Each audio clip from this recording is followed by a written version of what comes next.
Episode 4 এর শুরুতে দেখি লরিকে একটি রুমে বন্দি করে রাখা হয়েছিল। লরি চিৎকার করে কিন্তু কেউ সাড়া দেয় না। কিছুক্ষণ পর সে দেখে ম্যাগি তার সামনে দাঁড়িয়ে আছে। লরি ম্যাগিকে জিজ্ঞাসা করে, তুমি এই সব কিছু করেছ? তোমার কি মাথা নষ্ট হয়ে গেছে? ম্যাগি হাসতে হাসতে জানায় সেই সব কিছু করেছে, কারণ লরি তার কথা শুনেনি। লরি রাগ করে বলে, তাকে জোর করে কোনো কিছু করানো যাবে না। এসব করে হতাশা ছাড়া আর কিছুই পাবে না। এরপর বলে, তুমি আমার বাবার কথা মনে করিয়ে দিচ্ছ। তোমরা কি মনে করো আমাকে কন্ট্রোল করতে পারবে? কোনো সময় না। তখন ম্যাগি একটি খেলা শুরু করে। লকিকে 15 মিনিট সময় দেওয়া হয়েছে লরিকে খুঁজে বের করার জন্য। যদি লকি তাকে খুঁজে পায় তাহলে লরি ক্লাবে থাকতে পারবে, আর সেও তাকে আর বিরক্ত করবে না। আর না পারলে তাকে ক্লাব ছেড়ে দিতে হবে।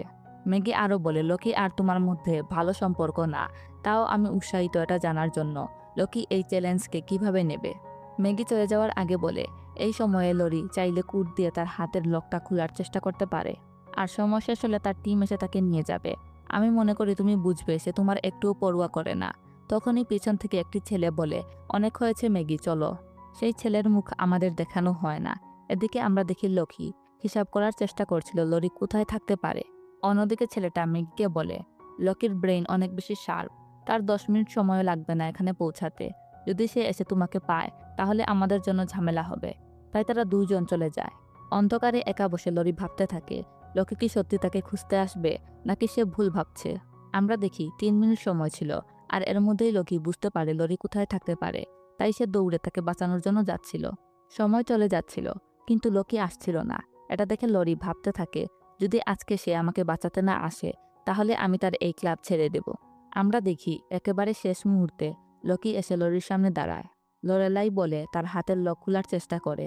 সে বলে, আমি অনেক বেশি টেনশনে ছিলাম, ভেবেছিলাম তোমার সাথে খারাপ কোনো কিছু হয়েছে। তারপর আমরা দেখি লকি ফার্স্ট এড দিয়ে লরির ক্ষত পরিষ্কার করতে যায়, কিন্তু ব্যথা লাগায় লরি নিজেই সেটা করতে চায়। এরপর লরি জিজ্ঞাসা করে লকি কিভাবে তার লোকেশন জানলো।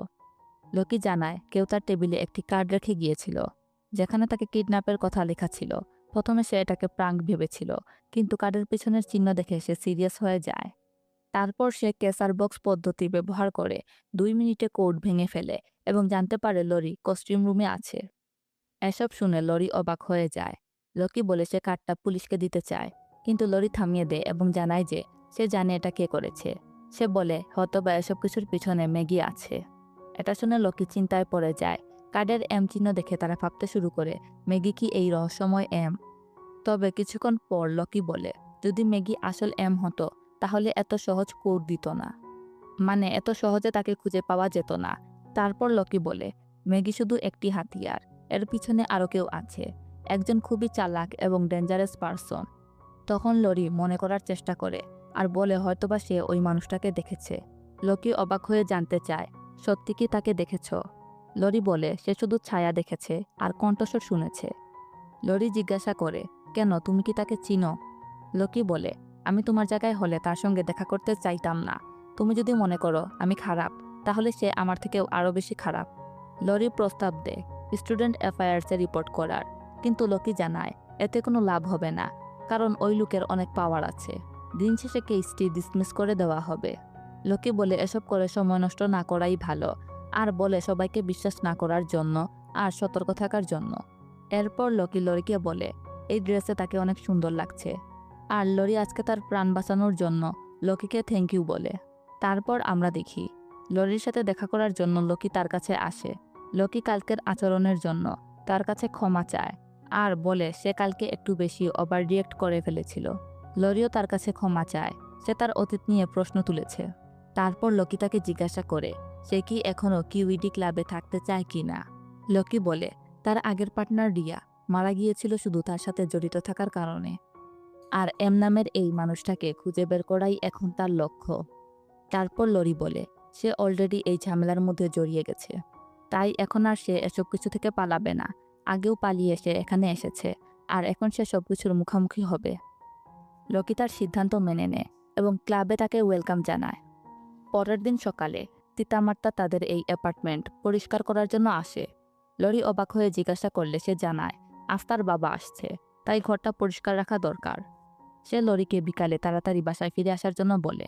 লরি কিছুটা আনকমফোর্টেবল হয়ে যায় আর বলে, আমি নিজেই পরিষ্কার করব। এরপর ক্লাবে লরি খুবই চিন্তিত অবস্থায় বসেছিল। লোকি তার এসব কিছু দেখে বুঝে ফেলে যে কিছু একটা সমস্যা হয়েছে। শেষমেশ লরি বলে যে আজ তার বাবা তাকে দেখার জন্য আসছে, আর সেটাই তার চিন্তার কারণ।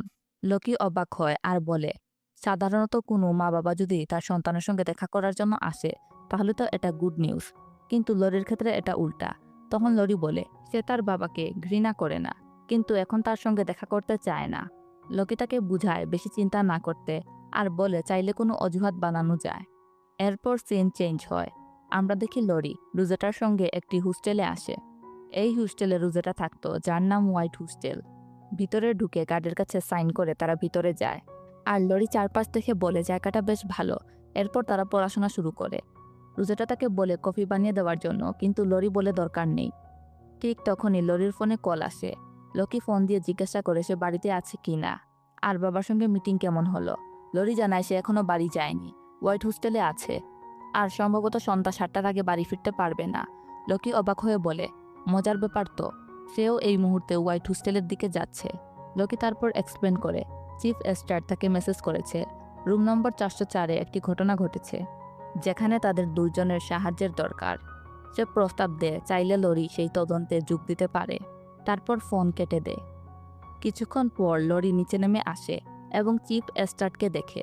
চিফ এস্টার্ট তাকে জিজ্ঞাসা করে, তুমি এখানে এত দ্রুত কিভাবে পৌঁছালে, আর লোকি কোথায়?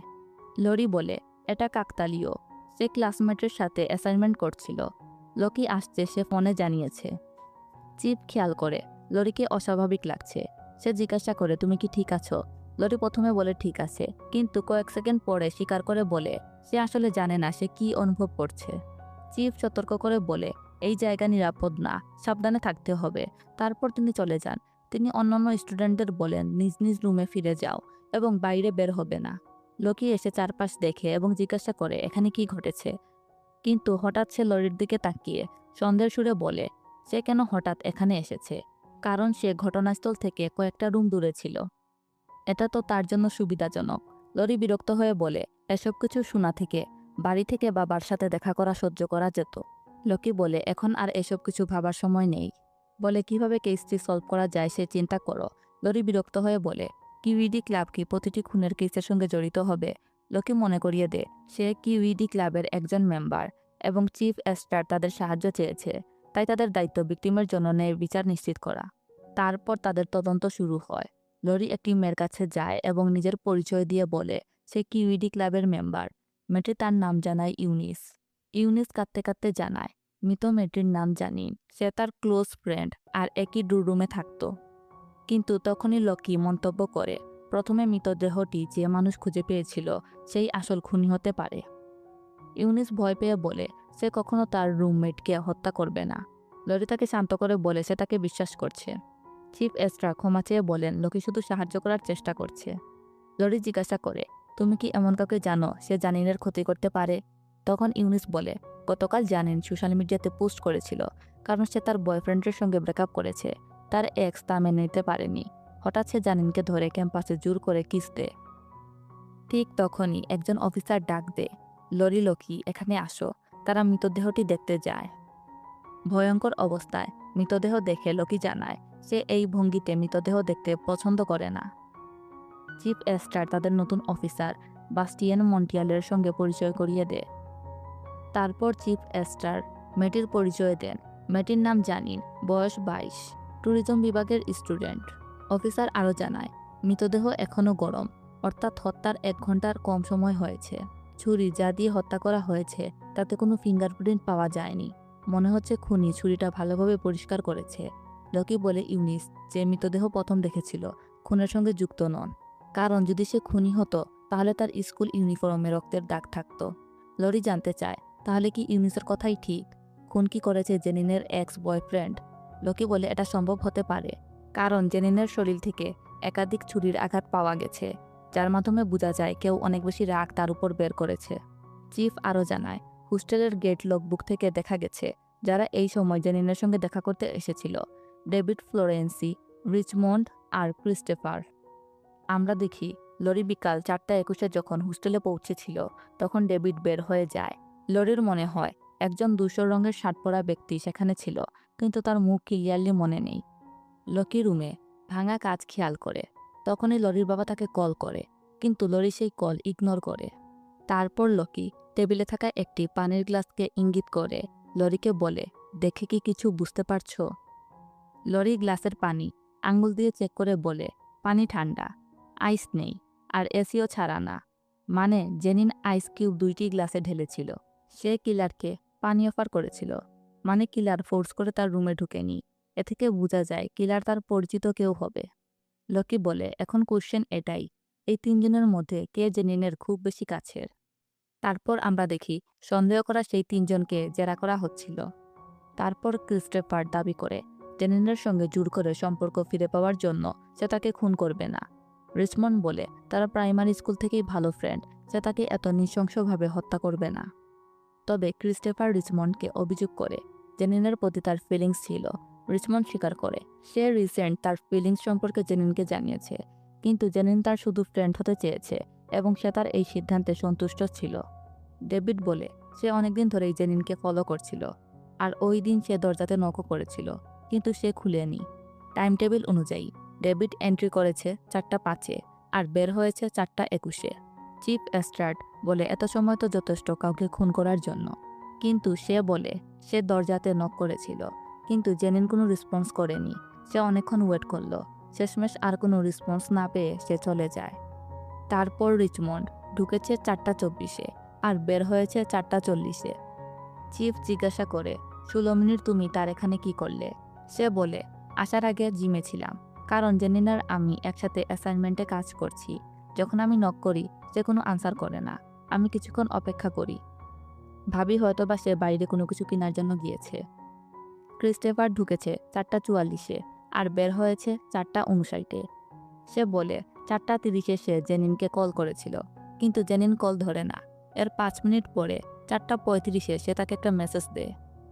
এতে লেখা ছিল যে, আমাদের কথা বলা জরুরি, আমার সঙ্গে দেখা করার জন্য আসো। সে দাবি করে যে সে দরজাতে নক করছিল, কিন্তু জেনিন খুলেনি। তারপর লরি বলে তাদের স্টেটমেন্ট অনুযায়ী কেউই জেনিনকে দেখেনি। চিফ জানায় হোস্টেলের 4তলার সিসিটিভি ক্যামেরা নষ্ট ছিল, আর এটি খুনের জন্য একটা অ্যাডভান্টেজ ছিল। লরি বলে 3জনের মধ্যে 2জন সত্য বলছে, একজন মিথ্যা। এখন প্রশ্ন হলো, জেনিনের কার প্রতি এত বেশি বিশ্বাস ছিল যে সে তাকে রুমে ঢুকতে দিল এবং পানি অফার করলো? 3জনই দাবি করে বলছে তারা কেউ রুমে ঢুকেনি। স্পষ্ট হয়ে যায় একজন মিথ্যা বলছে। তারপর তারা 3জনকে সামনে দাঁড় করায় আর ডেভিডের দিকে তাকিয়ে বলে, তুমি জেনিনকে ফলো করতে, কিন্তু জেনিন তোমাকে চিনত না, আর সে কোনো অপরিচিত ব্যক্তিকে কখনোই তার রুমের ভিতরে ঢুকাবে না আর পানিও অফার করবে না। তারপর রিচমন্ডকে বলে যে কিনা তার এক্স বিএফ ছিল, যে তাকে ফোর্সফুলি কিসও করেছিল। সে বলে, জেনিন তো তোমাকে অবশ্যই রুমের ভিতরে ঢুকতে দেবে না এবং পানিও অফার করবে না। এরপর বাকি থাকলো ক্রিস্টোফার। সে ডিরেক্টলি বলে তাহলে এই মার্ডারটি ক্রিস্টোফার করেছে, কারণ তার সঙ্গে জেনিনের ভালো সম্পর্ক ছিল। জেনিন নিশ্চিন্তে দরজা খুলে তাকে ভিতরে ঢুকতে দেয় এবং 1 গ্লাস ঠান্ডা পানিও দেয়। খুনের মোটিভ স্পষ্ট। রিচমন্ড ভেবেছিল জেনিন ও ক্রিস্টোফারের ব্রেকআপের পর সে সহজেই জেনিনের নতুন লাভার হতে পারবে, কিন্তু জেনিন তাকে শুধু ফ্রেন্ড হিসাবে দেখছিল। এই বিষয় সে মেনে না নিতে পেরে রাগের মাথায় ছুরি তুলে এবং জেনিনকে বারবার আঘাত করে। রিচমন্ড উত্তেজিত হয়ে যায় আর বলে এই ছোট প্রমাণ দিয়ে তাকে খুনি বলা যাবে না। লকি আরও প্রমাণ দেখায়। রিচমন্ডের জুতার তলায় ভাঙা কাচের টুকরা পাওয়া যায়। লকি বলে খুনের পর রিচমন্ড দ্রুত বের হতে গিয়ে ভাঙা কাচের উপর পা দিয়েছিল এবং সেই টুকরো জুতায় আটকে গেছে। তার পোশাকে কোনো রক্তের দাগ না থাকার কারণও ক্লিয়ার। রিচমন্ড আগেই জিম থেকে এসেছিল, ডেফিনেটলি তার কাছে অতিরিক্ত কাপড় রয়েছে। খুন করার পর সে কাপড় চেঞ্জ করে ফেলেছে। লকি সিকিউরিটির ক্যামেরার ফুটেজ আর লুমিলন টেস্ট আরও প্রমাণ দিতে পারবে যে সেই সত্যি খুনের সাথে সংযুক্ত। পুলিশ তাকে গ্রেফতার করে এবং জিজ্ঞাসাবাদের সময় সে ভেঙে পড়ে। কান্না করতে করতে সে স্বীকার করে সে জেনিনকে ভালোবাসত, কিন্তু রাগের বশে নিজের নিয়ন্ত্রণ হারিয়ে ফেলেছে। এরপর পুলিশ তাকে আইনি অধিকার পড়ে শোনায়, যেখানে চাইলে সে নিজের শাস্তি কমানোর জন্য আপিল করতে পারে। তারপর তারা তাকে নিয়ে যায়। কেস ক্লোজড হলে চিফ এস্ট্রাড লকি এবং লরিকে থ্যাংক ইউ জানায়। সে স্বীকার করে যে কিউইডি ক্লাবের সাহায্য ছাড়া এই রহস্য সমাধান করা প্রায় অসম্ভব ছিল। তারপর চিফ জানায় যে কেমিস্ট্রি ল্যাব থেকে অনেকগুলো সোডিয়াম হাইড্রোক্সাইডের বোতল নিখোঁজ। এই বিপজ্জনক রাসায়নিক সাধারণত পরিষ্কারের কাজে ব্যবহার করা হয়, তাই প্রশ্ন উঠে কেন একজন ছাত্র এগুলোর প্রতি আগ্রহ দেখাবে। চিফ চলে যাওয়ার পর আমরা দেখি রোজেটা সেখানে আসে। লরি রোজেটাকে লোকের সঙ্গে পরিচয় করিয়ে দেয়। রোজেটা জানায় যে আজকের তদন্তের সে কিছু ছবি তুলেছে। সে পারমিশন চায় যে ছবিগুলো সে শেয়ার করতে চায়, যাতে তাদের ক্লাবের পপুলারিটি আরও বেশি বৃদ্ধি পায়। লরি বলে এটা তো ভালো সুযোগ। লোকিও শেষমেশ রাজি হয়ে যায়। তারপর লরি যখন ডোরমে ফিরে, তখন তিতামাতা তার সঙ্গে কথা বলে। সে জিজ্ঞাসা করে, তুমি সারাদিন কোথায় ছিলে? আমি তোমার বাবাকে আরও ওয়েট করতে বলেছিলাম, কিন্তু তিনি চলে গেলেন। এটা বলে হয়তোবা তুমি স্কুলে অনেক বেশি বিজি। লরি তিতামাতাকে সরি বলে আর বলে স্কুলে অনেক বেশি বিজি ছিলাম। তিতামাতা বলে ইটস ওকে, তুমি রাতের খাবার খেয়ে রেস্ট নাও। আর বলে তোমার বাবা তোমার জন্য রুমে একটি গিফট রেখে গিয়েছে, গিয়ে চেক করো। তারপর লরি তার রুমে গিয়ে একটি বড় টেডি বিয়ার পায়। সে টেডি বিয়ারটি দেখে খুব বেশি রাগ করে আর সেটা তুলে নিয়ে গিয়ে লোকির উপর ছুঁড়ে মারে। সে সাথে সাথে লোকিকে সরিও বলে আর বলে চাইলে তুমি এটা রাখতে পারো। লোকি টেডি বিয়ারের দিকে তাকায় আর বলে, পুর টেডি বিয়ার, তুমি এমন আচরণ ডিজার্ভ করো না। তারপর লরি বলে, এটা আমাকে ফিরিয়ে দাও। তখন লোকি বলে, একটু আগে তুমি বলেছ আমি চাইলে রাখতে পারি, আর এখন এটা আমি চাই। লরি বলে, ঠিক আছে রাখো। তারপর তারা নিউজ দেখছিল। সেখানে বলা হচ্ছিল একটি কিডন্যাপিং সিন্ডিকেটের সদস্য স্বীকার করেছে যে এই অপরাধের পিছনে একজন প্রভাবশালী রাজনীতিবিদ জড়িত, যদিও আথরিটি এখনও নাম প্রকাশ করেনি। লরি বলে, এটা কি কোনো স্বাভাবিক স্কুল? লোকি বলে, আজকে যা কিছু হয়েছে তা তোমাকে অনেক বেশি টেনশন দিচ্ছে, তাই তো? আমি বলে রাখি, আমার মনে হচ্ছে না স্কুলে যে কেমিস্ট্রি ল্যাবে ঘটনা ঘটেছে আর আজকের হোস্টেলের মার্ডার একটি আরেকটির সঙ্গে রিলেটেড। লরি বলে, আমি এই বিষয়ে পরোয়া করছি না, কিন্তু আজকে যা হয়েছে তাতে আমার খারাপ লাগছে। কেনই বা এইসব কিছু হচ্ছে? আর ইউনিভার্সিটি কেন কোনো অ্যাকশন নিচ্ছে না? কে এইসবের পিছনে আছে? লোকি বলে, আমার কাছে এসব কিছুর উত্তর নেই। আমি আগে যেমনটা বলেছিলাম, এখানে কাউকেই বিশ্বাস করা যাবে না। খুব সতর্কতার সাথে থাকতে হবে, কারণ আমরা জানি না আমরা কাদের বিরুদ্ধে লড়াই করছি। তারপর রাতে লরি আবার তার ব্লগে আজকের হয়ে যাওয়া ক্রাইম সম্পর্কে ডিটেলসে লিখে যে কিভাবে রিচমন্ড জেনিনকে হত্যা করেছিল। পরের দিন দেখি তাদের ক্লাব রুমে অনেক বেশি মানুষ ছিল। তারা চলে যাওয়ার পর লরি বলে যে রোজেটার পোস্টের কারণে এসব কিছু হয়েছে। লকি বলে, এসব কিছু অনেক বেশি বোরিং ছিল। লরি তাকে বলে, তোমার উচিত এসব কিছু ফেস করা। তারপর লকি কফি আনার জন্য বাইরে চলে যায়। সে চলে যাওয়ার পর ক্লাব রুমে এক নতুন চরিত্রের এন্ট্রি ঘটে, যার নাম লিউথর মেন্ডেস। সে এসে লরিকে বলে, মনে হচ্ছে তোমাদের ক্লাব নতুন ক্লায়েন্টকে সময় দেওয়ার জন্য অনেক বেশি বিজি। সে বলে, পারমিশন ছাড়া ভিতরে ঢুকে গেছি, তার জন্য ক্ষমা করবেন। তারপর সে নিজের পরিচয় দেয়। তার নাম লুথার মেন্ডেস, যে কিনা লকির বড় ভাই। সে হ্যান্ডশেক করার জন্য হাত বাড়িয়ে দিলে লকি তার সঙ্গে হ্যান্ডশেক করে আর বলে, নাইস টু মিট ইউ। আর নিজের পরিচয় দিয়ে বলে, আমার নাম লরেলাই। তখনই আমরা দেখি লকি সেই রুমে চলে আসে আর বলে, হোয়াট দ্য হেল, মানে এখানে কি হচ্ছে? আর এর সাথেই এই এপিসোড এখানে শেষ হয়ে যায়।